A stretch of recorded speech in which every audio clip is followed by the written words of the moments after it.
O ano tá acabando e hoje é dia daquele vídeo que tem que ter. Hoje é dia de falar sobre as melhores leituras do ano. Já estou com a minha pilha aqui do lado para falar sobre as minhas melhores leituras de 2025. E claro que eu quero saber de você quais foram os melhores livros que você leu esse ano. Quais livros que te transformaram, quais livros que mudaram a sua forma de pensar sobre alguma coisa. Sabe aquele livro que fica reverberando e que a gente fica dias e dias querendo falar sobre ele? Assim que a gente descobre que um livro é importante, para além da importância histórica, para além da importância temática, para além da importância do modo como ele inova a literatura de alguma maneira, mas principalmente em relação ao modo como aquela história ela é importante pra gente individualmente, como sujeito. No vídeo de hoje eu vou falar sobre leituras literárias e sobre livros de crítica feminista que foram me chamando mais a atenção durante as leituras que eu fui fazendo. Ei pessoal, tudo bem com vocês? Eu sou Maísa Barbosa, esse é o canal Trama Literária. E esse ano eu sinto que eu li um pouco menos do que eu costumo ler ao longo do ano. Até durante o momento em que eu montava essa retrospectiva, eu fiquei um pouco surpresa, assim, parece que faltou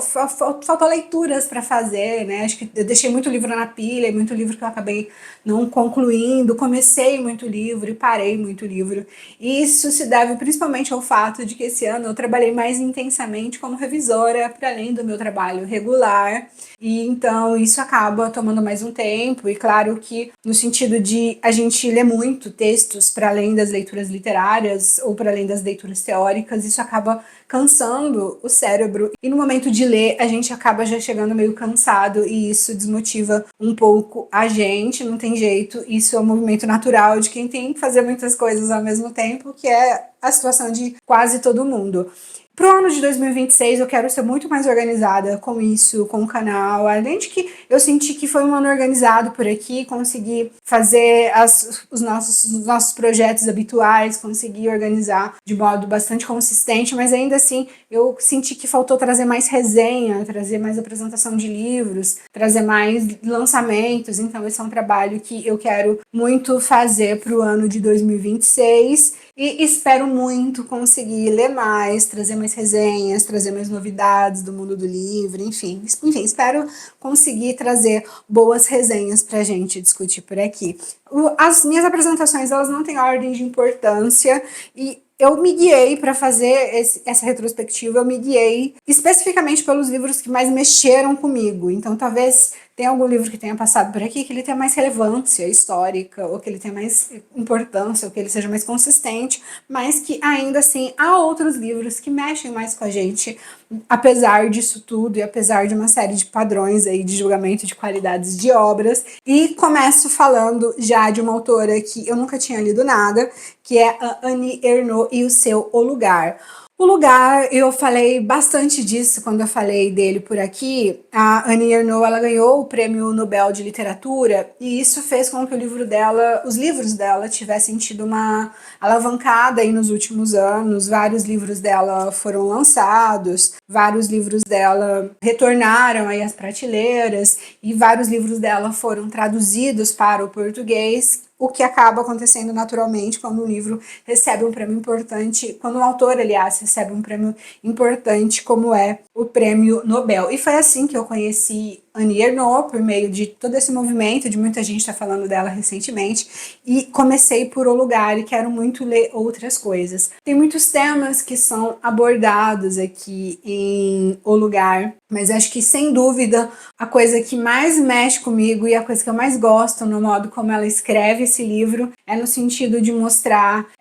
como as famílias se parecem independente do lugar em que essa história esteja sendo contada. Aqui a gente tem um livro narrado a partir do interior da França, ela escreve em 1984, ela narra a partir de um tempo anterior, a narrativa do livro é ambientada num tempo anterior, mas ainda assim, como é um livro que fala sobre família e sobre o comportamento de famílias, especialmente sobre comportamentos negativos de família, e a gente consegue perceber essa identificação com diversas famílias, assim, eu fui conversando com algumas pessoas e fui trazendo trazendo alguns pontos que ela destacava em relação a isso, e eu fui notando que não importa se ela escreveu lá na França em 1984, se a gente está lendo agora no Brasil 2025, ainda assim família é família e tem algumas coisas que vão sempre se parecer. Ele é um livro muito curtinho, mas ele é um livro com essa densidade que faz com que ele permaneça como algo que a gente precisa continuar pensando em relação àquilo. Há uma coisa de honestidade também no livro que eu acho muito importante e que às vezes eu acho que falta na literatura contemporânea, de não necessariamente a gente ter um protagonista que queira se colocar como alguém correto, como alguém certo, como alguém injustiçado, mas aqui a gente tem um relato honesto de uma mulher com seus conflitos, com suas dores, com seus defeitos, então a gente vai percebendo um livro muito honesto dessa perspectiva de perceber que o sujeito ele é realmente muito complexo, o sujeito ele é muito difícil e a gente vai conseguindo notar isso não só na protagonista, mas em diversas outras personagens. Por exemplo, o pai da protagonista, ele é um homem que teve uma história muito difícil de vida. Pós-guerra, né, França, e então teve toda uma questão de ter tido uma vida muito difícil e um homem que considerava o seu valor a partir do seu próprio trabalho. Então, um homem que trabalhou muito, mas que quis que a sua filha estudasse. Então, chegou um momento em que a sua filha ela tá estudando exclusivamente, tendo bem, tá tendo todos os benefícios que ela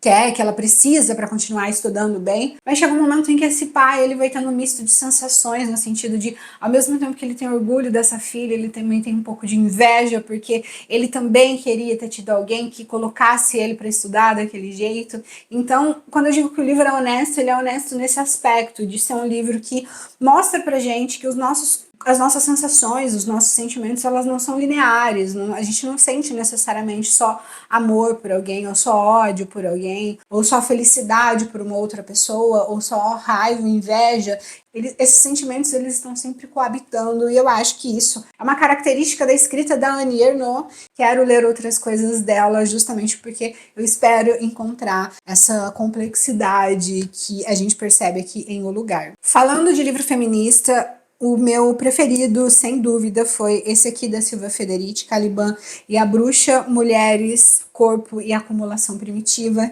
E esse é um livro que explica muito bem, eu falei muito disso quando eu falei sobre ele aqui, mas ele é um livro que explica muito bem uma série de movimentos que a gente tem no sentido de entender por que esses movimentos conservadores eles retornam, por que esses movimentos conservadores eles voltam, por que agora, Brasil 2025, a gente vive essa onda de conservadorismo muito evidente e a gente consegue perceber que isso é histórico, que isso não é algo que surgiu agora, ou que isso não é uma característica exclusiva do nosso tempo. Todas essas coisas elas vão acontecendo em movimento mesmo. Então, em algum momento a gente parece estar tendo um comportamento enquanto sociedade mais progressista. Em outros momentos a gente percebe que a gente tem um retrocesso e que a gente percebe alguns discursos retornando, alguns discursos de silenciamento da mulher, de restrição da mulher ao espaço doméstico. A gente percebe isso retrocedendo ao mesmo tempo em que a gente também consegue acompanhar os índices de violência contra a mulher aumentando, os índices de feminicídio aumentando, e a gente percebe que isso tudo acontece sempre de modo arquitetado. A Silvia Federici ela faz um trabalho muito amplo em relação a como se deu a construção do capitalismo ali no fim da Idade Média, como se deu essa transição para as primeiras formas de capitalismo, e ela vai contando como isso também, em paralelo, foi especialmente prejudicial para as mulheres, porque a formação do capitalismo, ela só foi possível, ela só aconteceu porque houve um trabalho de retirada dos direitos das mulheres. Então, o início do capitalismo ali, ele é especialmente prejudicial às mulheres no sentido de pensar nos trabalhadores de forma muito ampla. Então, para os trabalhadores foi muito ruim, mas para as mulheres isso foi especialmente ruim, porque a mulher perdeu direitos, porque a mulher teve o seu saber negado, porque a mulher teve liberdades negadas, porque a mulher ela foi considerada como um inimigo em diversos aspectos, a mulher foi perseguida por bruxaria, e sempre que a gente ouve falar disso, a gente não tem muita dimensão desses números, do que foi essa perseguição, perseguição, ou de quanto tempo durou essa perseguição. E aqui, em Caliban e a Bruxa, a Silvia Federici detalha como esse processo aconteceu, tanto em relação à questão de quanto tempo as mulheres foram consideradas bruxas e quantas mulheres foram consideradas bruxas, ou por que razão as mulheres eram consideradas bruxas. Então, ela vai falar sobre isso de modo muito detalhado. Chama atenção também para essa edição da editora Elefante, que tem uma série de ilustrações que deixa o livro belíssimo, no sentido de que a gente está lendo ali, está tentando criar dentro da nossa cabeça um contexto histórico, a gente está tentando visualizar tudo aquilo que ela está descrevendo, e de repente a gente tem uma xilogravura, ou um quadro, ou uma obra de arte que leva a gente exatamente para aquele momento. Então, ela faz também, de modo muito caprichado, esse trabalho visual de mostrar as obras de arte que estavam circulando à época e que deixa o livro muito mais bonito. Voltando para a literatura, também quero falar sobre Homens ao Sol, do Ghassan Kanafani. Eu tenho muito pouca leitura de literatura palestina, e como esse ano foi um ano especialmente delicado para essas questões, eu incluí das nossas leituras um livro de um autor palestino bastante conhecido, que é o Ghassan Kanafani, e o seu Homens ao Sol. Para as leituras de 2026, a gente tem outro autor selecionado também.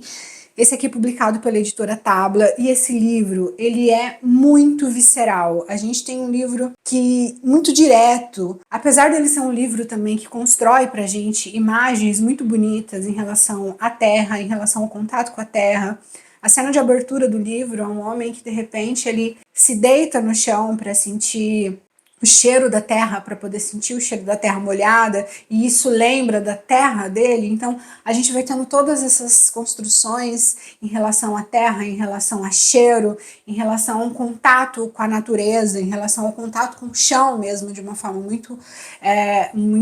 direta. E a gente vai tentando imaginar o significado disso para esse homem que está despatriado, e a gente vai tentando se colocar naquele lugar, mas ao mesmo tempo que a gente vai tendo essas cenas sendo construídas de maneira muito bela, a gente também tem uma história muito dolorosa de sujeitos, de 3 homens, aliás, de idades muito diferentes, que estão tentando conseguir um pouco de dignidade. Para isso, eles precisam fazer uma travessia muito difícil, uma travessia pelo deserto, e são enganados, e são roubados, e não tem condições de fazer isso de forma muito com segurança, não tem condição de fazer isso com segurança, precisam fazer isso com bastante sofrimento. E esse livro vai deixando a gente muito angustiado, porque justamente boa parte do livro, esses sujeitos, eles estão presos sob um sol escaldante, dentro de um desses caminhões que fazem transporte de água. Então eles estão justamente dentro de um tanque de ferro para poder fazer essa travessia, e a gente vai debaixo desse sol extremamente quente, e a gente vai sentindo todo aquele calor, toda aquela angústia psicológica, inclusive, que esses sujeitos estão sofrendo. A gente vai tentando fazer esse processo de se colocar minimamente naquele lugar, naquela posição, e o livro faz com que a gente tenha essa sensação meio claustrofóbica, assim, de fazer com que, de alguma maneira, a gente também se sinta aprisionado, ou que a gente também se sinta completamente de mãos amarradas, porque não tem nada o que a gente possa fazer, e isso torna o livro ainda mais dolorido, o livro ainda mais angustiante, quando a gente pensa que esse é um livro que conta sobre uma situação real de seres humanos igualmente despatriados. Então, leiam literatura palestina e leiam Ghassan Kanafani. E a história do Ghassan Kanafani, de modo muito particular, também é uma história importante para a gente revisitar, assim. Falando sobre literatura brasileira, também gostei muito de Poncia Vicêncio, da Conceição Evaristo. Eu amo Conceição Evaristo, já falei isso muitas vezes aqui. É uma autora que eu gosto muito, assim, e sempre destaco isso, o fato de que a Conceição Evaristo, ela consegue fazer uma coisa que é muito difícil, que é justamente trazer para a literatura uma temática de grupos minorizados, mas sem transformar isso numa literatura panfletária. A obra da Conceição Evaristo é de extrema qualidade literária, a gente percebe uma série de inovações no modo dela contar a história, a gente percebe uma série de recursos literários, e é justamente por isso que ela está sempre sendo selecionada para listas de vestibulares, para listas de seleção seleção, justamente porque a literatura dela, ela tem essa qualidade literária, para além de ser uma obra com qualidade literária que trabalha com temáticas extremamente atuais e relevantes. Então isso é algo fundamental em relação à obra dela. Aqui em Poncia Vicêncio, a gente tem um tema em particular que me chamou bastante atenção, que é o fato de que a gente percebe a abordagem de sujeitos que enlouquecem a partir de suas condições de vida. A gente tem o avô de Poncia Vicêncio, que é um sujeito que nasce ali naquele processo em que o Brasil está deixando de ser um país escravizado, mas ainda não é um país totalmente livre da escravidão, ao mesmo tempo que ainda não é um país completamente escravocrata. Então a gente tem esse homem aqui que, ao mesmo tempo que não é uma pessoa escravizada, ele é filho de ex-escravos, então ele leva a mesma vida que levaram os pais. Então a gente percebe essas condições extremas de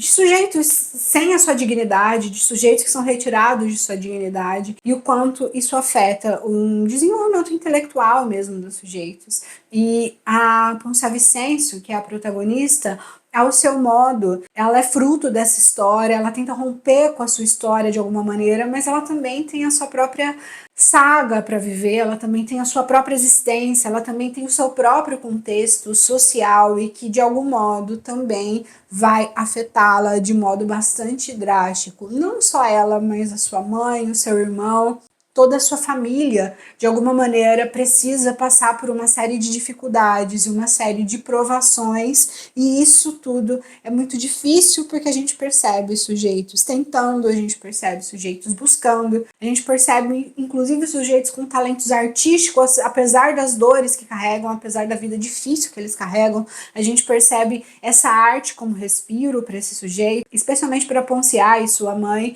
e a gente vai percebendo que a vida para a família, para todos eles, é algo extremamente sofrido, para alguns mais. Mas em todo caso, independente de qualquer coisa, a vida para eles vai ser sempre extremamente sofrida e isso vai deixando marcas no sujeito. Acho que isso é justamente o que mais me chama a atenção no livro, assim, o fato de que tudo que passa, ou tudo que a gente passa ao longo da nossa vida deixa marcas, e por mais que a gente consiga viver para além daquilo, e por mais que a gente consiga viver para além daquilo que aconteceu, ou para além de algo que fizeram com a gente, isso vai deixando marcas, e essas marcas elas não se apagam. Tem aquela música do Belchior que diz que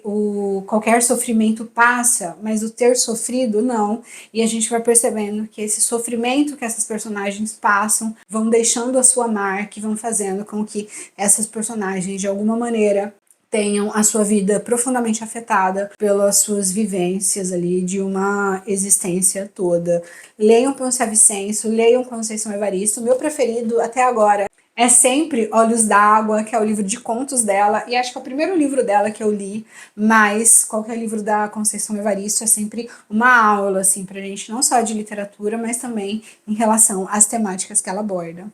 Mais recentemente, outro livro que a gente leu por aqui é esse aqui, Os Testamentos, da Margaret Atwood, e ele é um livro distópico, ele é uma continuidade do Conto da Aia, e o Conto da Aia ele é escrito ali na década de 80, e Os Testamentos é um livro bem recente, que ele escreve bastante depois do Conto da Aia, e aqui a Margaret Atwood faz um movimento que eu gosto muito em relação a distopias, é difícil a gente encontrar distopias assim, que é o fato de que ela já mostra um país teocrático, autocrático ali em ruínas. Então a gente vai notando como isso vai acontecendo, a gente vai percebendo as falhas internas dessa estrutura que parece muito bem montada ou que parecem inquebráveis, e a gente vai percebendo uma coisa que é sempre necessário a gente olhar para o nosso tempo e perceber. As coisas elas nunca são permanentes, nem as coisas boas e nem as coisas ruins. Então, quando a gente perde um direito, quando um grupo minorizado perde um direito, é importante a gente pensar e reconhecer que com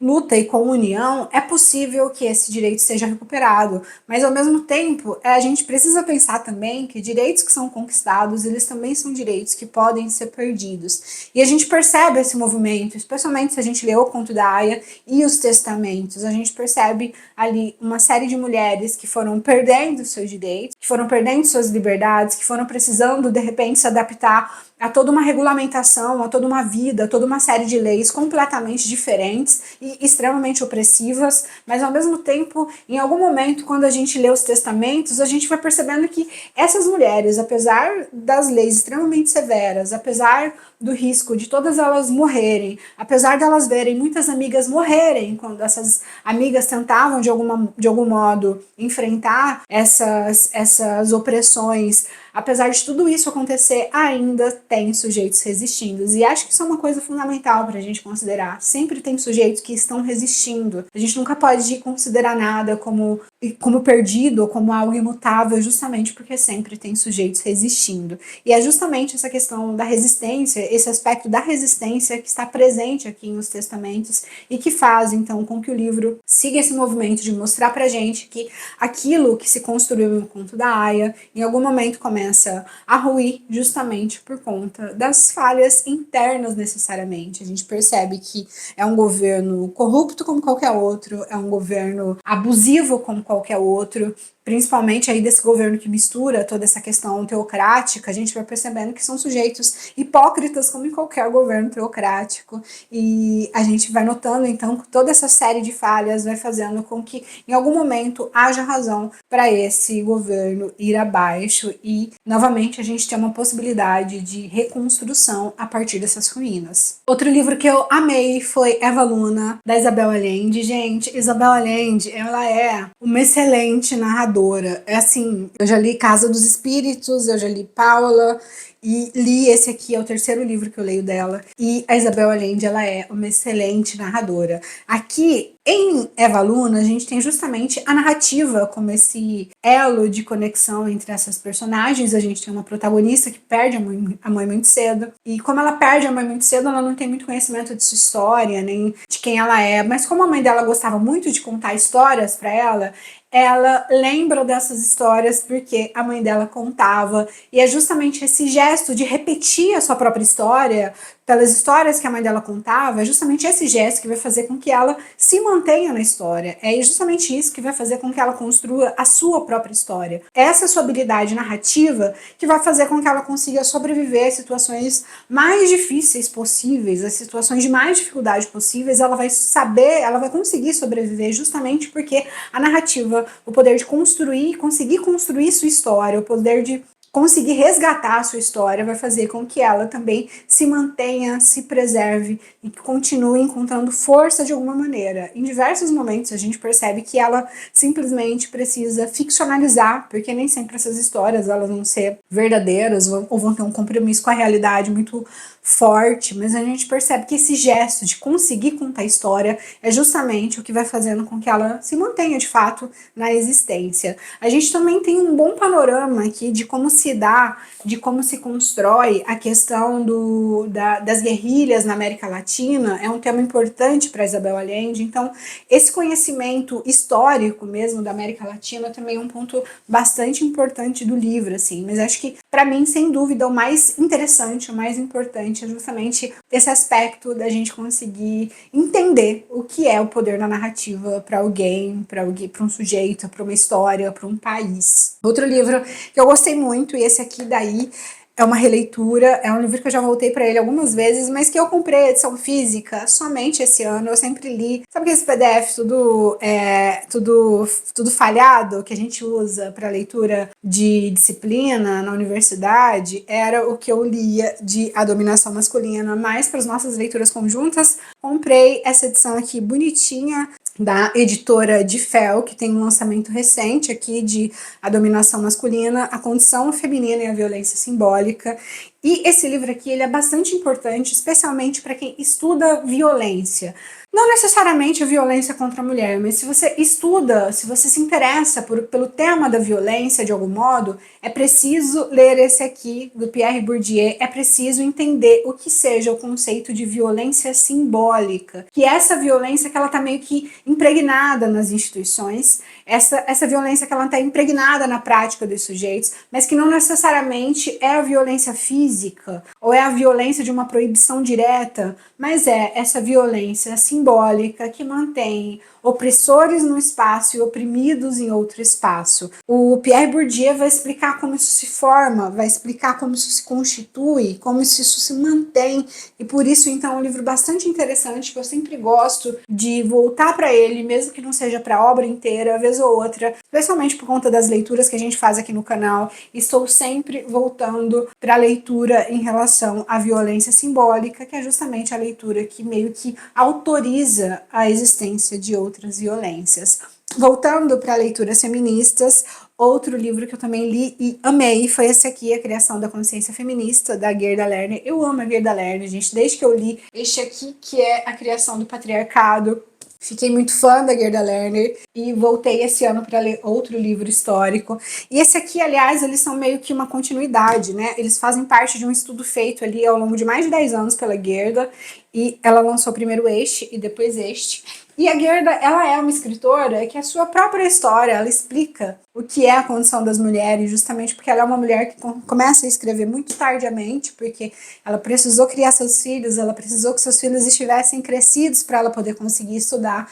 e ainda assim ela faz um trabalho magnífico. Outra autora nossa que tem isso como característica é a Conceição Evaristo, né? A Conceição Evaristo, ela tem também essa característica de ser essa escritora que conseguiu escrever muito tardiamente, claro que por razões diferentes da Gerda Lerner, por conta de, né, uma escritora, uma mulher negra que trabalhou como empregada doméstica boa parte da sua vida e que consegue estudar tardiamente, que consegue começar a escrever tardiamente, que começa a ser publicada também tardiamente. Então a gente consegue perceber quanto a gente tem de mulheres que passam pelas mesmas condições e que aí muitas mulheres não conseguem em algum momento romper com a sua história de silenciamento, com a sua história de opressão, e que não conseguem alcançar esse espaço de conseguir falar sobre si ou falar sobre temas que considerem relevantes por meio da escrita. A Gerda, ela faz esse trabalho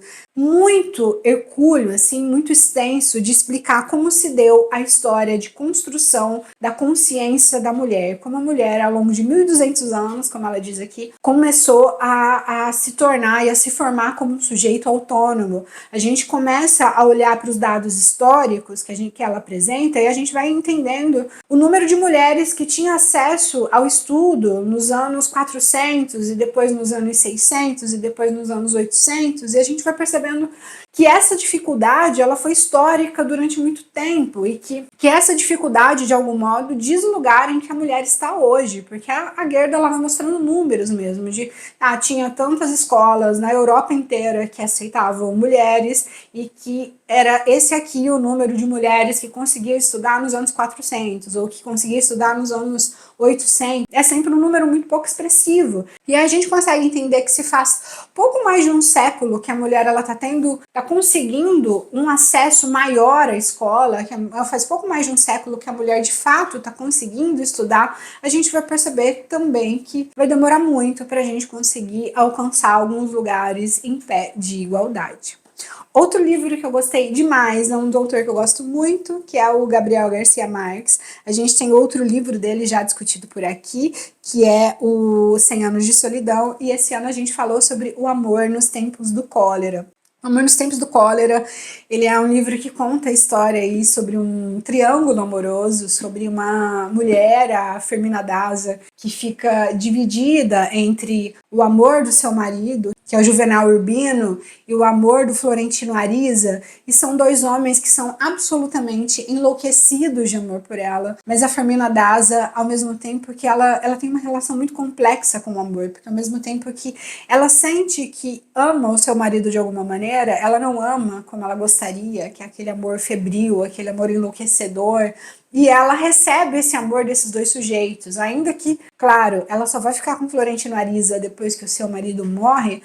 Ele está sempre ali vivendo na espera da oportunidade de algum dia devotar todo o seu amor à sua amada. Da mesma maneira, o seu marido, Juvenal Urbino, é louco de amor pela Fermina Daza, então a gente vai percebendo essa mulher com a sua multiplicidade de sentimentos e todos esses sentimentos muito intensos, que é muito característicos da literatura latino-americana, é tudo muito intenso, é tudo meio febril, e esse aspecto do febril, ele tem relação com diversas coisas, primeiro com esses sentimentos desses sujeitos que estão sempre sendo relacionados a algo febril, a algo como que colocasse o corpo nesse movimento mesmo meio incontrolável, ao mesmo tempo que se vivem ali epidemias do cólera, então as pessoas elas também estão febris por outras razões. Então a gente vai percebendo um livro muito intenso, tanto do aspecto dos sentimentos dos sujeitos, mas em relação à questão de que tudo tem essa coisa de urgência, tudo é extremamente forte, tudo é extremamente intenso. A gente tem metáforas aqui que vão mostrar esses personagens como sujeitos que